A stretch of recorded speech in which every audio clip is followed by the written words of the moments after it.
You are listening to Artist on Record, the podcast, streaming on Apple Podcasts, Spotify, and YouTube. Your ultimate intimate conversations with your favorite rock and roll artists from the 60s, 70s, 80s, and 90s.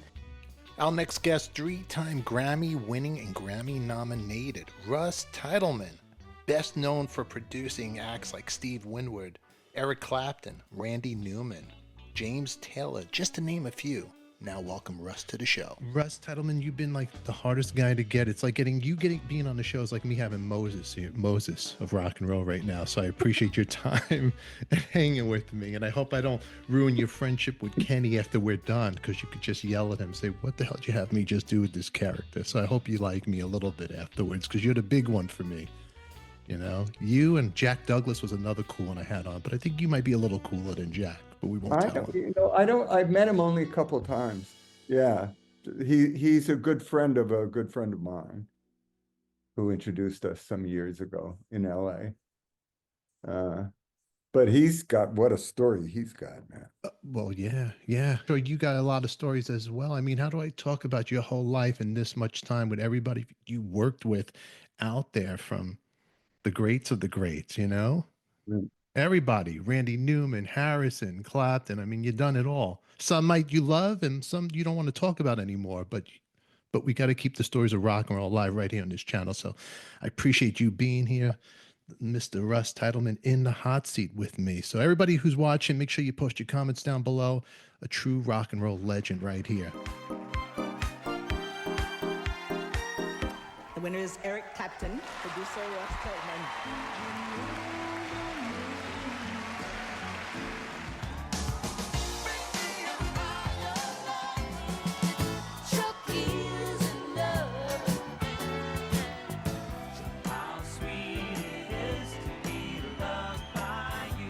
So wait, Fairfax High School, that's where you went? That's the high school. So you're a California kid.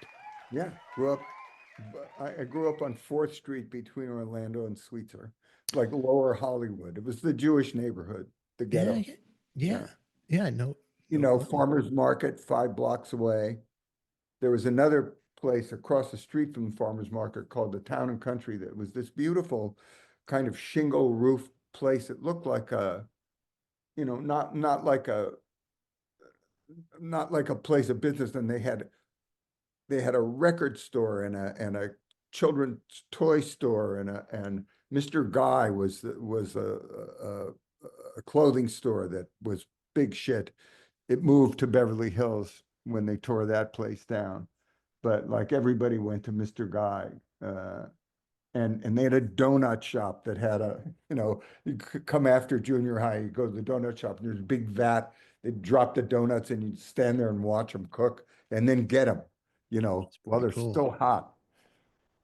Very cool. Because I always, for some reason, without Wikipedia, all that, I would always take you as a Brooklyn cat for some reason, just in my head, but you're a California. It's funny, as me growing up in Brooklyn, not too far from Kenny, that area it was all, I wanted to be in California. We had the delicatessens, all that, but because of music made me two things. I wanted to either go to England because of the Beatles or because of the Beach Boys, go to California.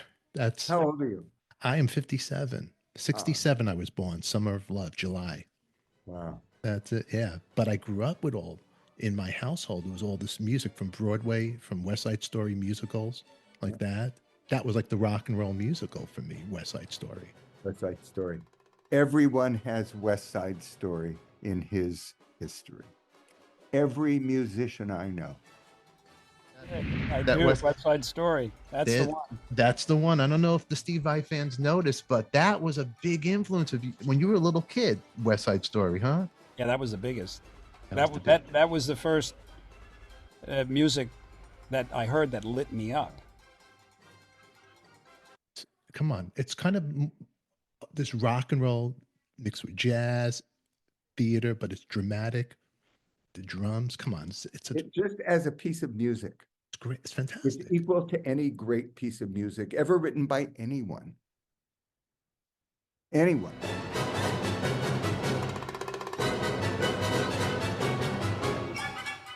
And then there's Candide before that. it's insane how great he was. Absolutely. His daughter is one of my best friends. Oh, wow. Wow. You, as a kid, before you decided the music world, the profession, what were you listening to? What got you, Russ? Well, I grew up in a house. My parents had the best taste of any parents. So we had, wait a minute, I'll show you. This record, one of my favorite records to this day, Fats Waller. This was playing in our house all the time. My mother loved Fats Waller. Louis Armstrong, her favorite. So I grew up listening to Louis Armstrong and Fats Waller, and you know, well, I was born in 1944, so this is before Louis and Ella, because that's 55. So, you know, my mother just loved Louis Armstrong and Louis Jordan, and we had Sinatra and Billie Holiday and Lead Belly. The most important one was Lead Belly, and you know, the Almanac singers, Pete Seeger and Woody Guthrie. Woody Guthrie wrote a couple of dozen of the best children's songs the English language has ever known. All work together with a wiggle and a giggle. We all work together with a giggle and a grin. Dinah Shore, she was a great singer, Dinah Shore. Walk alone because to tell you. So we had all these 78 albums and the Nat Cole Trio going in the house all the time. And my parents said they used to go see him on Vine Street in a bar. So this had to be in the late 30s. And then oddly enough, because I went to, you know, left-wing kids schools, I went to the school for nursery years that was right near Melrose and La Cienega. And then kindergarten was, I can't remember what maybe the Westland School, something like that. Left-wing, good Jewish left-wing school. And Cookie Cole, who was Nat Cole's the older daughter, I believe she was adopted before Natalie came. I was her buddy when I was in kindergarten. And then we went to John Burroughs Junior High School together and were really good friends. Cookie Cole, a.k.a. Carol, appeared in Sanford and Son, the movie The Taking of Pelham 1, 2, and 3, 1974, and also the TV series Grady, a spin-off of the highly successful Sanford and Son show. Sadly, she passed away on May 19th, 2009 from lung cancer at the age of 64.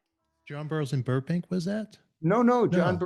That might be high school or something. Okay, yes. Junior high school on McCadden and Wilshire, between 6th Avenue and Wilshire. And so I went there, and so Cookie went there, Carol went there. And we became friends. Then we kind of knew each other a little bit when we got older, a little tiny bit. And she married this guy, Martin Kibbe, who was one of the Little Feat family. He co-wrote some songs with Lowell. It's wild. It's a crazy little circle how just all kind of comes all together, huh? It's weird. Only in Hollywood. Only in LA. You know, there's stuff that's only in New York, but this shit only happens in LA. So let me explain about Lead Belly. 5 records in these 78 albums. So one of them was John Henry, and the B side was On a Monday, and it's with Sonny Terry, Lead Belly and Sonny Terry. So Sonny Terry played the harmonica, and he had a high falsetto. So he'd go, and then it sounded like a train, you know. So I was 3, and I couldn't get enough of this music. And in fact, I took that single, 78, to my nursery school to share with the kids. On day, you know, yeah. So I was there already.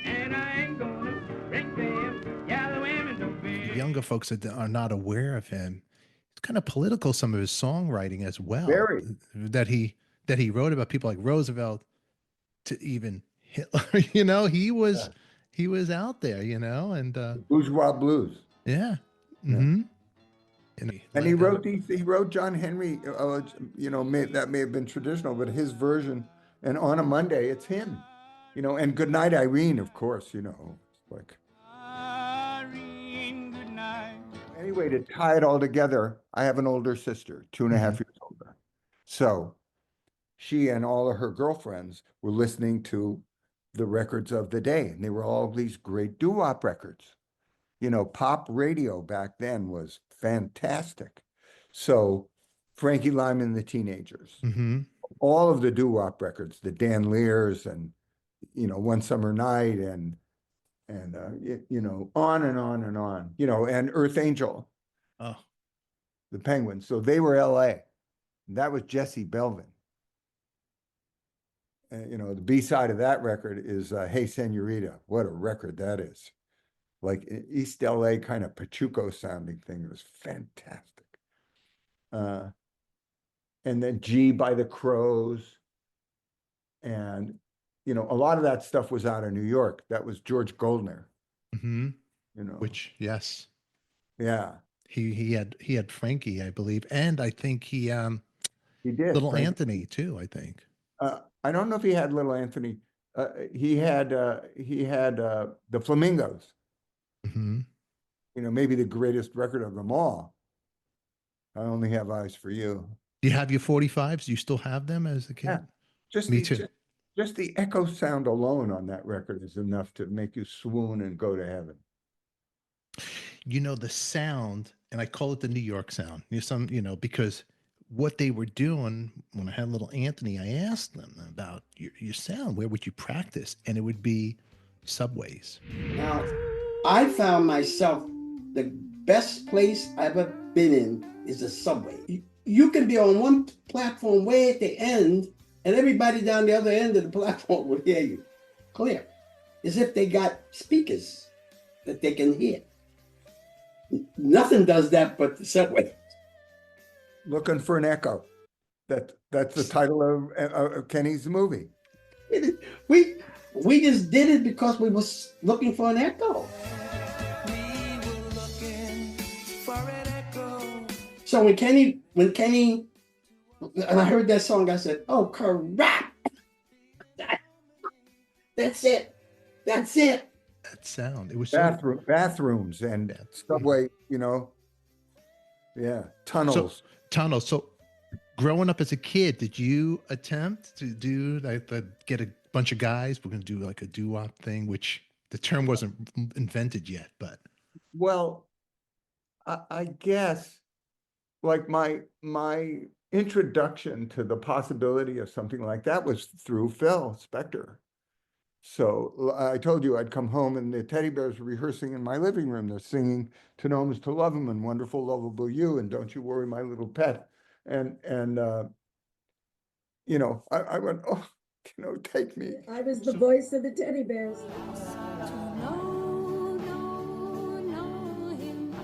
Oh, no, know him. That's me. He wrote it for my voice. So the audience catches up with us. The teddy bears, you were going to school with Phil. This is high school. Oh, now. Phil's 5 years older than me. Oh, I he was 5 years. I was in junior high.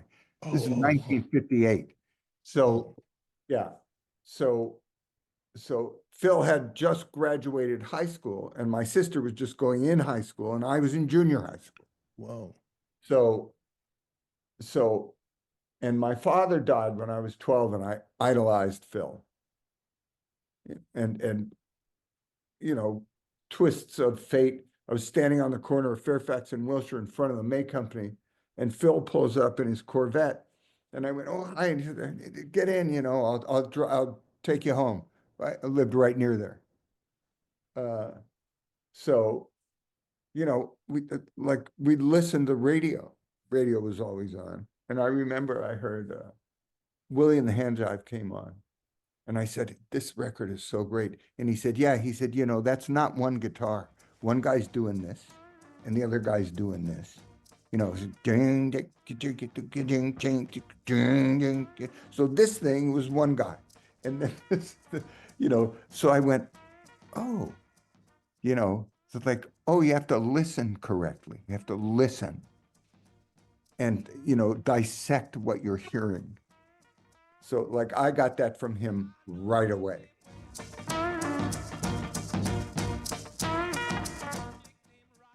That's pretty crazy. That's pretty crazy because think about it. You're taking a needle on a record, lifting it to every spot, every cut, every little chicka chicka, you want to hear. And he used to make demos. He'd bring them over to the house, play them on our little 78. He had the acetate and say, what do you think of this drum sound? What do you think of the snare sound? So would he do the demos in his house? That's where he was doing it? Well, he'd go cut at Gold Star or wherever he cut, and then he'd come over and play stuff for us. Wow. What do you think of the snare sound? He said to me. Like, what? Like, oh, well, I like it. It's kind of good. It's deep sounding and odd, Wow. Funny. I had Vinnie Poncia on the show a while ago. Great guy. Great guy. I only just met him recently. Really? All the years in the business, you met him recently, huh? Never crossed paths until recently, through Kenny, actually. One of the screenings of the movie, he was there. And he said, this is Vinnie Poncia. I went, you're Vinnie Poncia? He's the most humble guy in the world and a sweet cat. He had a funny story, a Spectre story. Especially with Phil. I remember after he cuts Love and Feeling, he's in Los Angeles. He calls me up on the phone. He said, I got to play you this. We used to go to New York to Los Angeles and record at Gold Star on the songs that we wrote, like Best Part of Breaking Up and Do I Love It with Phil. And I used to play on the sessions. And then I came home, and then he stayed in and he cut. So he calls me up. He said, I got to play you something. So I just cut. So I said, he said, you listen? I said, so I listened. But you never close your eyes anymore. And I say, is that at the right speed? I say to Phil, because you don't know what medley sounds like at the beginning. I'm saying, is that the right speed? He said, yeah, that's the right speed. What are you talking about? Of course it's the right speed. I said, wow, it sounded like it was like when you slow a record down, because that's the first time I heard it. You're really not used. That's how inventive he was. Whatever he did was always something, in my opinion, different and special. I'm talking about him as a songwriter, producer, and artist, and everything else is a whole nother story. But I remember you never close your eyes. I thought he was playing a 45 at 33. I felt so embarrassed when he said, that's the right tempo. And then he played the rest of it. I said, oh yeah, I'm sorry. He said, most people who were doing what we were doing had that same reaction. Like I would go to Gold Star and visit. So I heard that record right when he finished it, before it came out. And when I heard it, I thought, wait a minute, they slowed the tape down. It's like the drum sound and like it's underwater and, and then you got used to it. Now there's no welcome look. You got you. So you were around that whole Wrecking Crew world too. Yeah. A friend of mine, Don Randy. He's one of my oldest friends. Great guy. Don's a great guy. That whole era, being there to see that was your vibe. That was your school of rock, basically, huh? Yeah, basically. Yeah. Just followed Phil around, and I took guitar lessons from his guitar teacher. Okay. Got good enough to do things. I could play rhythm like Phil. I knew how to go like that, so I started doing stuff for him. Like I'd play on demos he was making, and then he wrote this song. He found the Paris Sisters. So the first Paris Sisters record was called Be My Boy. And so I played guitar and sang in the group. So I'm the low part in all the Paris Sisters records that Phil did. But that was like the first professional record I played on. And it was like a local hit. It wasn't a big national hit. And then later, Phil went to New York to see Donnie Kirshner, and he came back with "I Love How You Love Me," and then we cut that record, and that was a pretty big hit. Barry Mann, and Larry Colbert.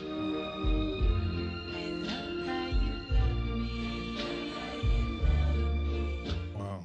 Yeah, Love Barry Mann's song. I love him. just the greatest. So then we cut like an album full of material, and I was on all of it. So I'm sitting in the studio next to Barney Kessel and all these great players, and those records are pretty good. And then Phil made maybe during that time or a little before, he made another group after the Teddy Bears called the Spectres 3. I remember, yeah. I was in the Spectres 3.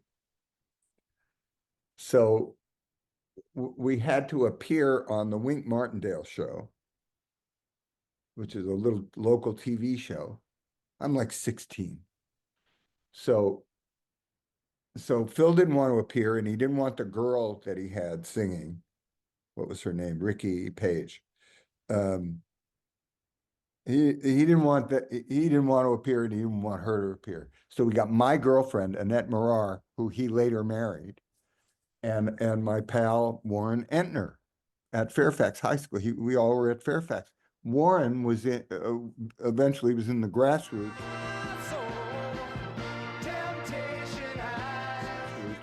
And then was the manager of Quiet Riot. I just saw him recently. I hadn't seen him in 50 years. I don't know. There was like a reunion thing, and I went, and he was there, and it just was great to see him. But we did the Wink Martindale show. Sam Cooke was on that show. Oh. So that's where I met Sam. Jewel and Eddie. Jewel Akins.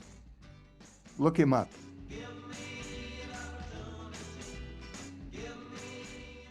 I took Russ's advice. I looked it up, and look what I found. On guitar, it features Eddie Cochran. How cool is that? Had some great stuff going on. So they had a record called Opportunity, and they did it on the show. And so, I met all these guys, briefly, no matter anyway, but that was the only appearance of the Spectres 3. That was it. That was it. And Phil was partners with Lester Sill and Lee Hazelwood. The record came out on those, that was Trey Records, and then the Paris Sisters records were on Greg Mark, and that was Lester and Lee's label that I think partners with Phil, who he wound up, of course, screwed like he did everybody else. Wow, so you're at such a young age, you're becoming a studio musician, doing all this stuff. Were you nervous, or you just went with it? No, I wasn't nervous. No. Just do it. It's like, do this. Okay. Interesting. Now, was Phil the bizarre Phil that everybody thinks and knows? How was he back then? Well, he was eccentric. He was eccentric. He was always eccentric.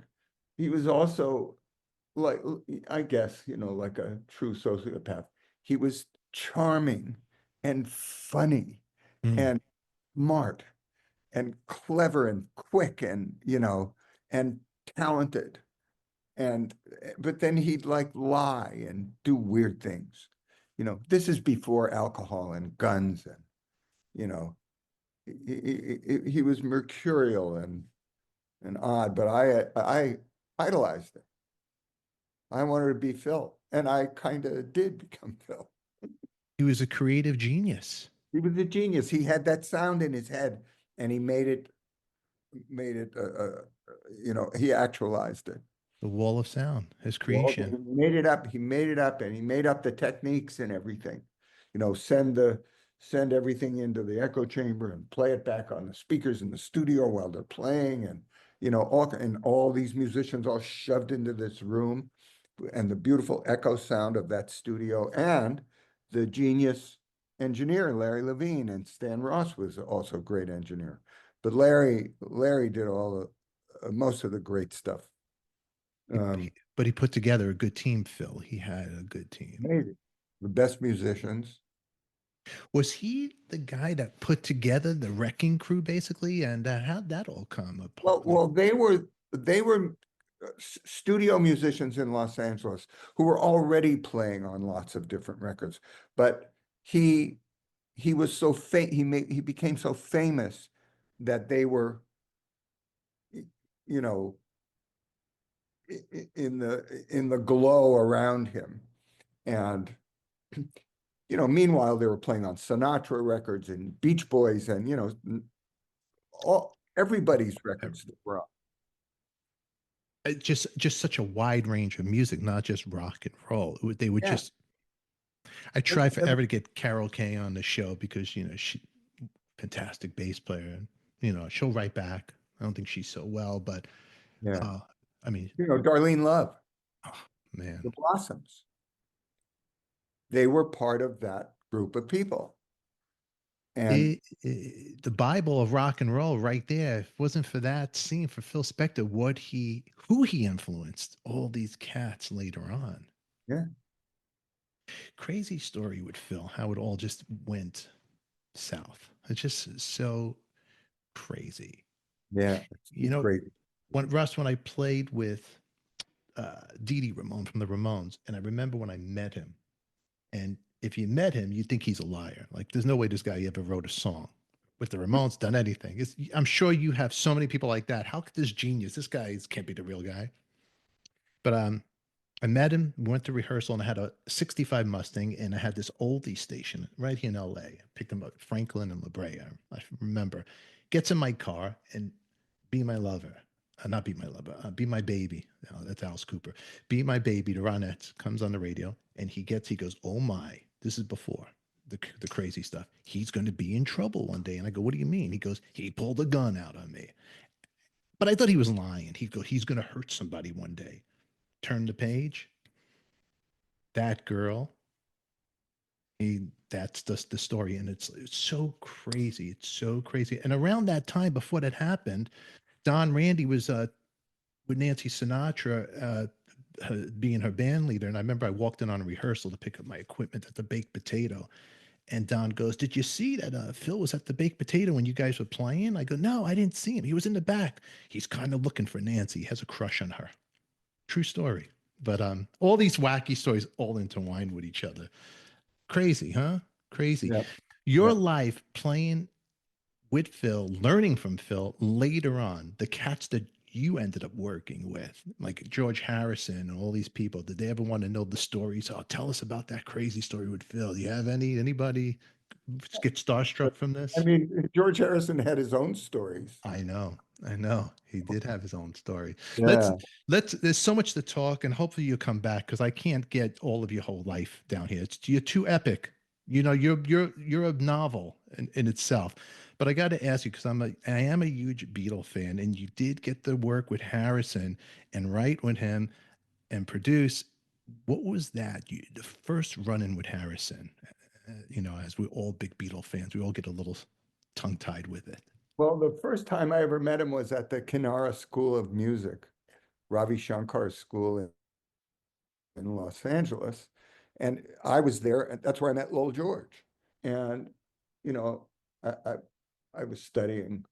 It was too difficult for me. But Lowell could pick the thing up and he could just play it. He was this astounding musician, Lowell George. So anyway, one day we're there and George came to visit. So we saw him and we got briefly introduced. So that's in the 60s, right? 60. When Harrison was picking up with Rav, it got to be around, like 66, maybe 65, around that? No, a little later, I think. Was it a late? Okay. Yeah, 67, 68, you know. But I mean, to this day, I don't know how he decided to call me to produce his record. I thought, well, maybe it was Mo Austin at Warner's, who was very close to George, and Lenny Waronker. I'll ask Lenny. Lenny knows these things. I don't know. But anyway, I got a phone call. I'm in my office. 1978, or maybe it was 77 when I got the call. Anyway, my secretary says, George Harrison's on the phone. And I ran over to Lenny's office and I said, George Harrison's on the phone. Should I take the call? And he said, go, yes, of course, go back. And, so I went and I said, hello. And he says, oh, hello, I'm going to be making a record, and I think I'd like to talk to you about working on the record.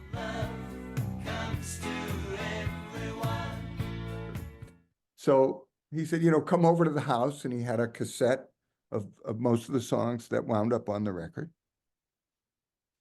And he was very open and friendly, and just like a good guy. No pretense and no Beatles stuff, no nothing, just, and he was funny and nice. So there was always little jokes. And anyway, I went over there and he gave me a cassette. I still have it. Oh, wow. That's so Blow Away is on there. Love Comes to Everyone. Not Guilty was on. Not Guilty, yeah. Faster, I think, was on there, and this just piano, just a guitar thing called Your Love Is Forever. And the melody was in the guitar part. So it's this masterful, beautiful song. So, but just an instrumental. So I listened to it. I called him. I said, you have to finish this song. Write a lyric for this song. It's like so unbelievably beautiful. So he did.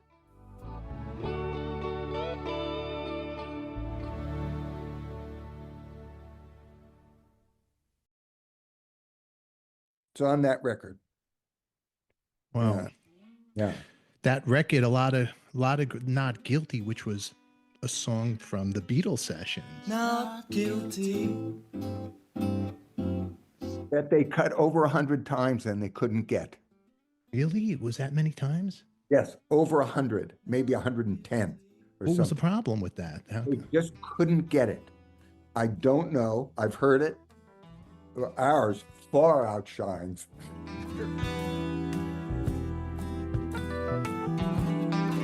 Their version of it.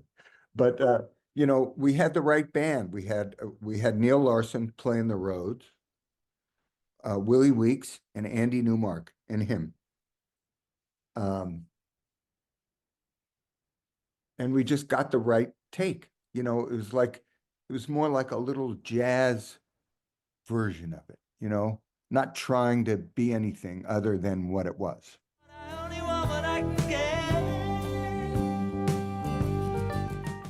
Great rhythm section.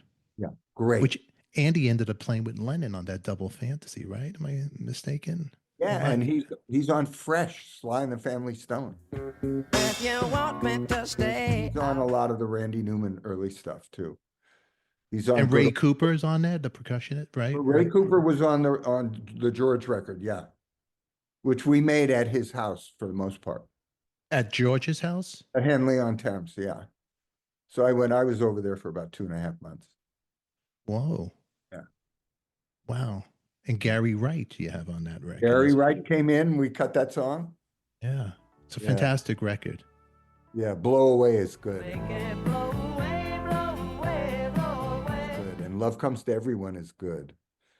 But Your Love Is Forever is my favorite thing on that record.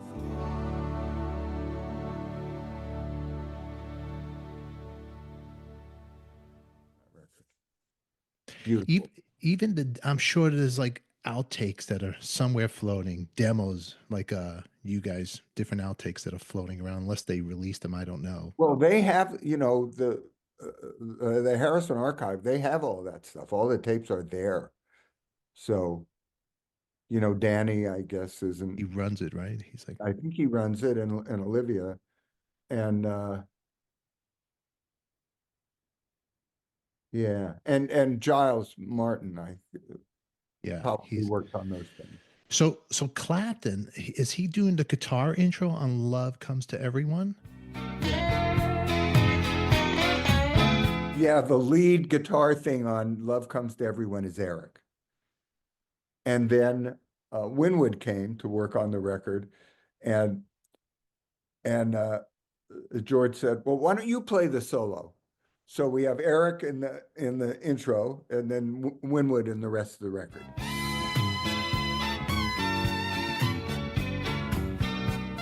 And the solo stuff he played, it's so insanely great. Oh.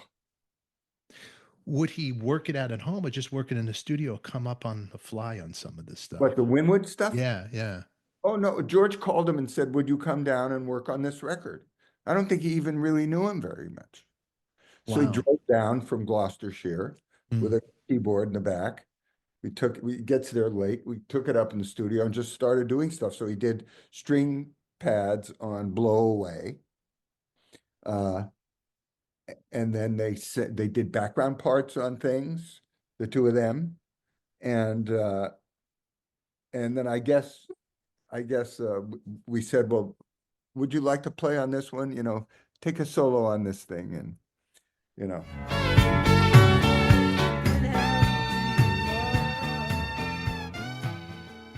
Just real casual, you know?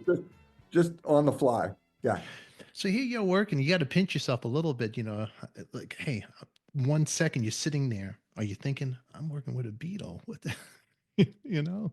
Well, you have to put that aside. I know, but you know, I think in the very beginning, well, like I told you, I said, "Should I take the phone call? It's a Beatle," you know? yes. Yeah. But then once you're there, you know, it's just about the work. You just It is have, about the work. You have to put that aside. You do have to put it aside. Just get the best of you, the best of the performance, and at that Yeah. moment, Get the best out of him. out of everybody there, basically. Yeah. Just to be a fly on the wall to see all that stuff. Yeah.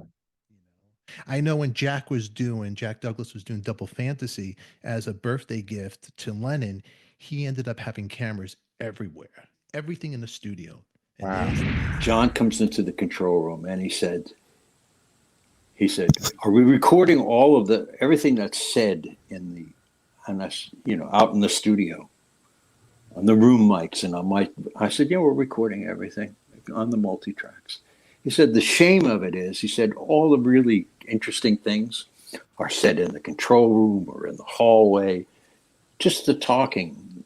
And it would be really cool to record everything that goes on while we're making this record."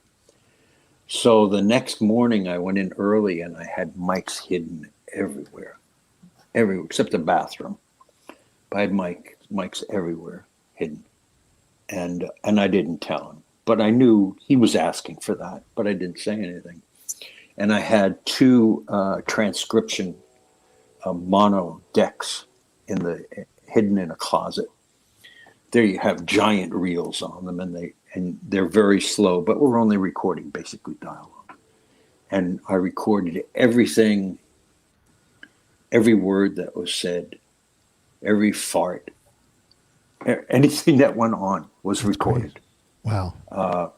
And that went on. And on his 40th birthday, I gave him, for his birthday present, I had all those tapes to that point made into cassettes.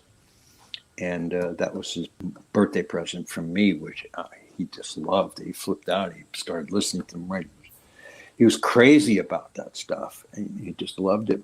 And then even when we got to Record Plant and we started working on Walking on Thin Ice, again, I hid microphones and recorded those. So there were just hundreds of hours of dialogue and music and all kinds of things. Do they still exist somewhere? Of course they do, yeah. That's great. Who, you have them? I don't have them, no. Yoko has them. You know, I should have suggested that we cover the thing, but we didn't. What year was that? What year was that record? That was 78. 78. So there was still a chance that maybe there could have been a Beatle reunion. Yes. Was there ever talk about it? Did Harrison ever say anything, or no? He was quiet about it. That was, I always thought that was like the press trying to, you know. Yeah. Let me ask you, Russ, you have such a huge career. If you were going to pick 5 of your just records that you worked on that you're so proud of, what would they be? And I know it's hard because they're all like your children, but your top 5 of what you're proud of. Albums or just cuts? Just, I don't know, say albums that you're really proud of the work you've done. Well, there are quite a few of them, actually. Maybe just for I don't know what. I would say Back in the High Life.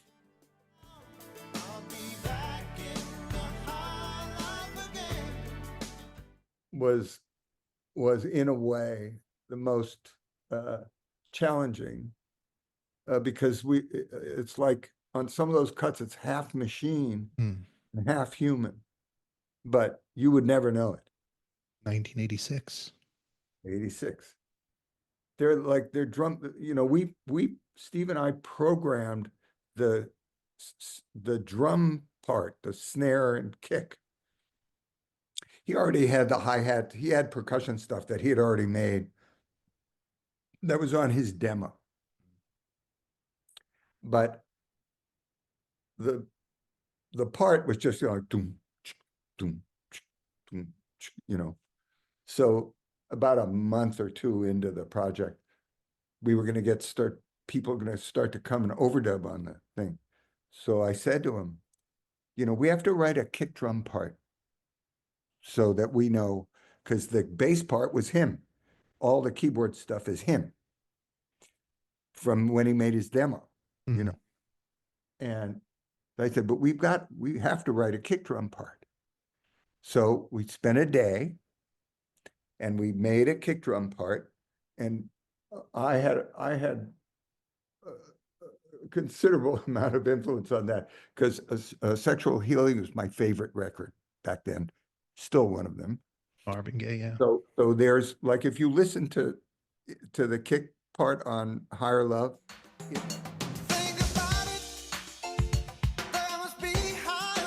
it's kind of like the Sexual Healing kick part, inverted and shifted a little bit,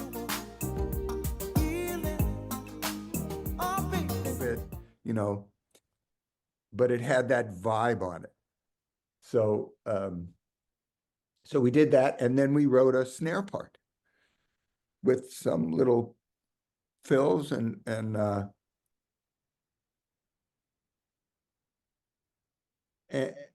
so ultimately what happened was John Robinson at the end came in and he played a whole performance over the track.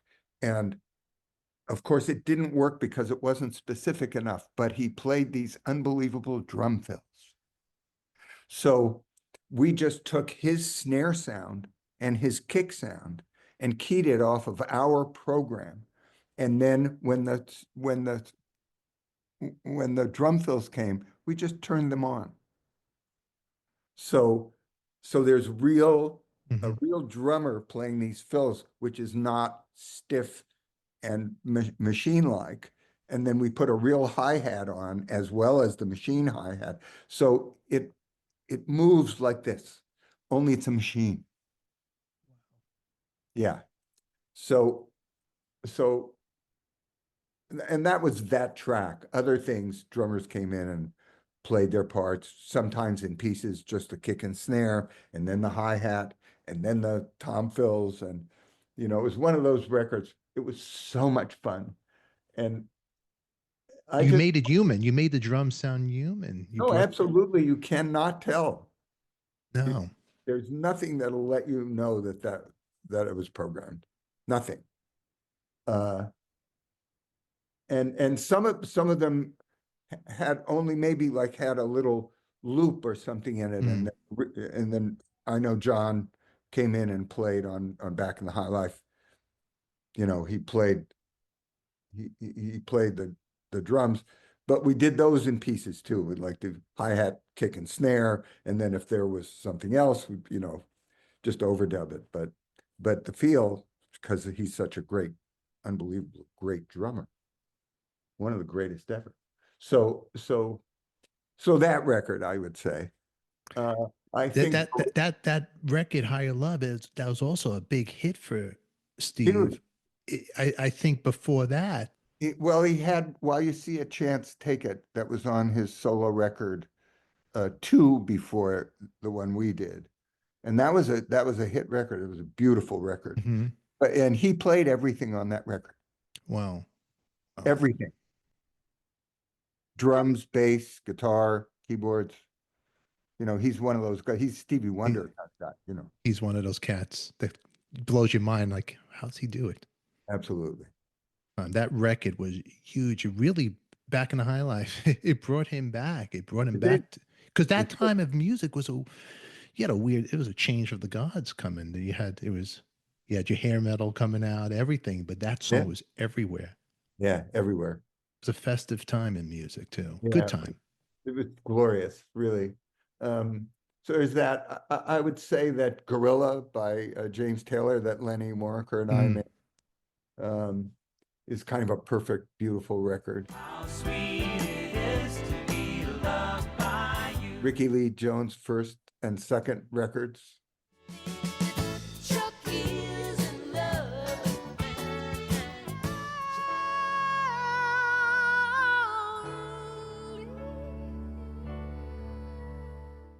Are pretty, that was the first record she ever made. She'd never been in the studio before. Really? And that's like something coming out of the ground, completely fully formed.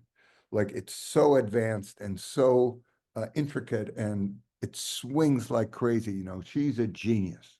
And we got all of her stuff on that record, background parts and horn parts. And, she just. So she's never was in this. That was around 79, right? So around that time.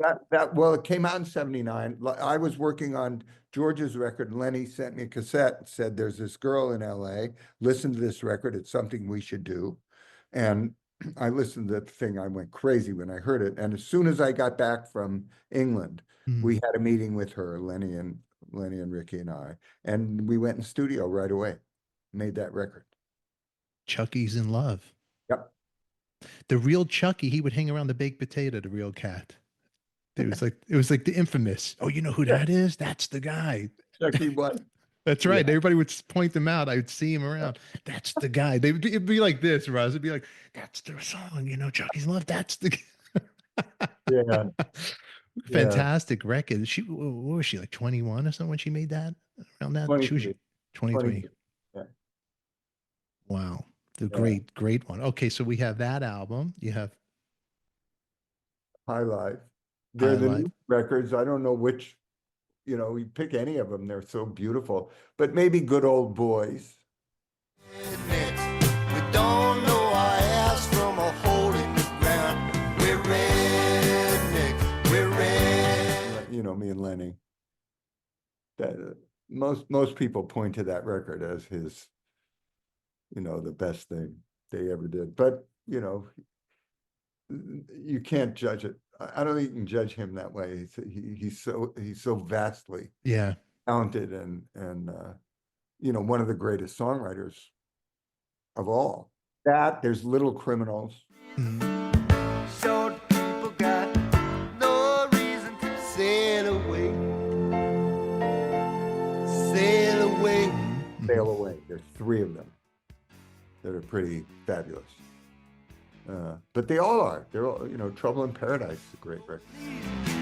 Look at these women. Ain't nothing like them nowhere. And then what else? Maybe the Shaka and Rufus record that has Ain't Nobody on it.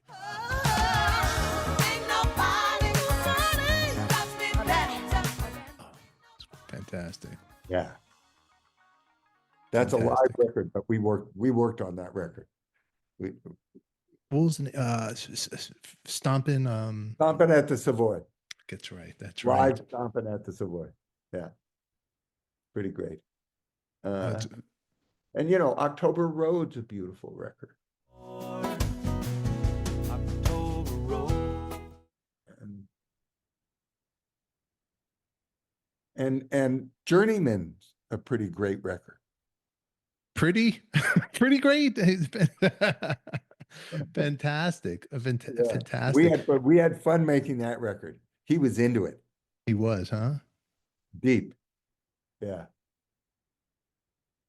Pretending. There's so many great songs on that. Like it comes on, it's like Love. wow.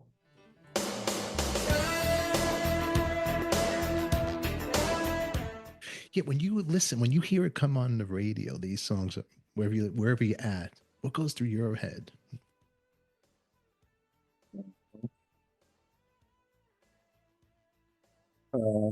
I went out to dinner with this friend of mine a couple of nights ago. This little Italian joint, right? A couple blocks away from me.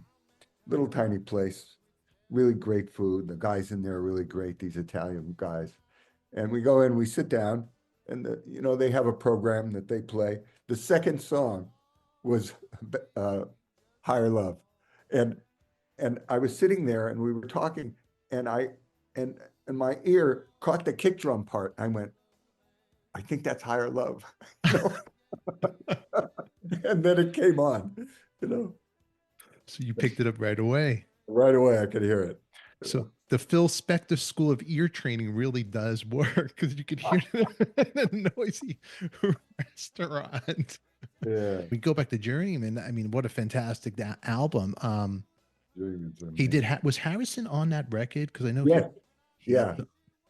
We did Run So Far, the song that So Far. Oh, what a beautiful song. That you can't get away, and you know you can't hide it from yourself. Yeah. But there's a lot of cool cats on this record. You got Robert Cray on this album. You Yeah. have Jim Keltner on drums on that, which one of my favorite. Keltner's on Run So Far.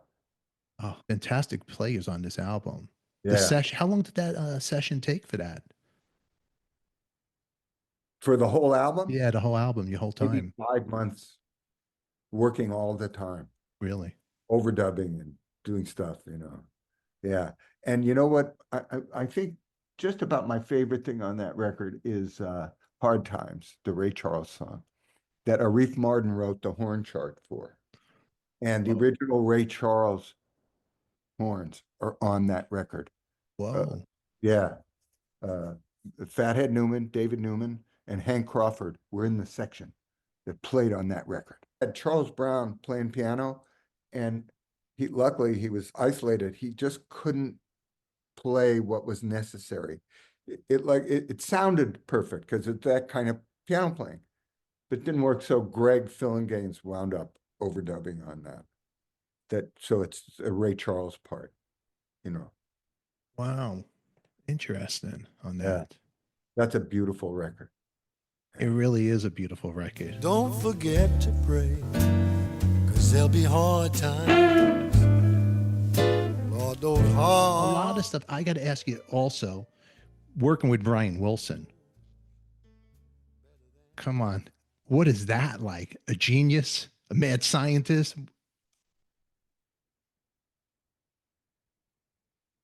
There are 3 things on that album that I think are up there with his best stuff that he ever did. Love and Mercy, There's So Many, and Melt Away. He just did his best stuff. And they're beautiful songs. You know, kind of in the Caroline No area. Mm-hmm. You know, kind of heartbreaking ballad stuff. Love and Mercy. What a great, fantastic song. So fantastic song. Working with him and seeing how he works, what is that experience like? If you could. Well, you know, I was very good friends with him in the early 60s. We wrote a couple of songs together and I'd go hang around with him. I was like,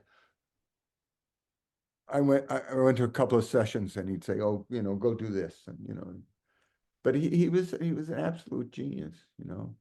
Well, we all know that. You know, Surf's Up and Heroes and Villains, I think, are maybe the two greatest things outside of God Only Knows. And God Only Knows is really, it's one of my, it touches my heart. Never gets old. I always never get, get old. Never will. always makes me want to have a tear or something. It's just Never beautiful. will. Never get old. Isn't that crazy? Huh? It's such a beautiful song. Yeah. And look, I gave him a line in Love and Mercy. There was something that didn't sound so good. I said, but Brian, what if we have there's a lot of people out there hurting and it really scares me. He said, oh, that's good. So we put it in the song. Yeah. Did you ever go to his home when he had the sandbox in the house and all that? No, but Jack Nitzsche did. Jack told me stories. He said, Brian, why do you have a piano in the sand in the living room? And he said, it's easier to get to Hawaii that way.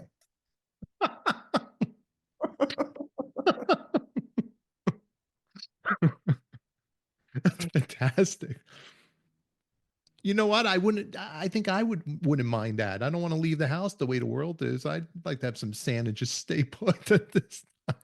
Maybe Brian was ahead of himself. Maybe so. You mentioned Jack, and I didn't realize this, that you're on this track, and correct me if I'm wrong, and one of my favorite tracks from the movie performance, Memo from Turner, which is one of my favorite tracks. You're on guitar on that. It's one of my favorites too.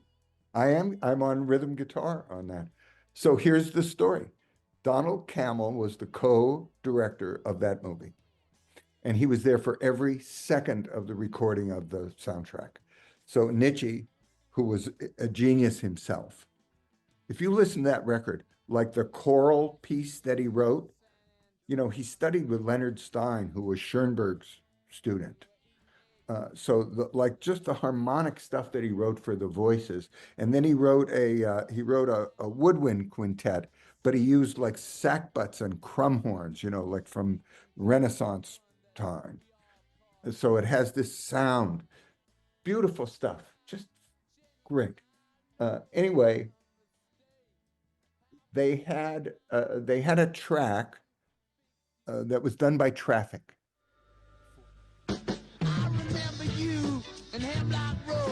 For Memo from Turner. And Cammell one day said, you know, I don't really like this track. You guys do it. So we had Jagger's voice and a click. And we'd heard what Traffic had done. And so it was just me on rhythm, Rye playing slide, Bobby West on bass, and Gene Parsons on drums. And Randy Newman played the B3, which he didn't really do anything. It was just like pads, you know, you can hear it in there kind of. Randy was the conductor on that score. Oh. Yeah. And Jack and I wrote Gone Dead Train.